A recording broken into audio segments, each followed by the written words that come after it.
প্রবাসে আজকে অনেক দিন হয়েছে, আমরা এখন প্রবাসে আছি, ঠিক আছে। আমি অনেক দিন হয়েছে আছি, কিন্তু নিজের প্রতিটা 2 বছর পর নিজেকে একটু কষ্ট করতে হয়, ঠিক আছে। জীবন অনেক সুখ পাইনি, কষ্টই পেয়েছি।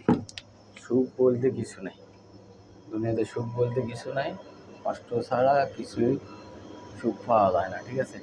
তো এই প্রবাসে যারা আসবেন তারা এই অবস্থা ভুগবে, তাদের অবস্থা হবে এরকম, ঠিক আছে। কত কষ্ট, কত ঘাম।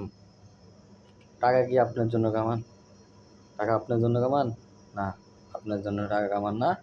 টাকা আপনার ছেলে, আপনার মেয়ে, আপনার ওয়াইফ, আপনার বাবা মা, আত্মীয় স্বজন, আর বাংলাদেশের, আপনার যদি বাংলাদেশের নাগরিক হোক, বাংলাদেশের নাগরিকের জন্য।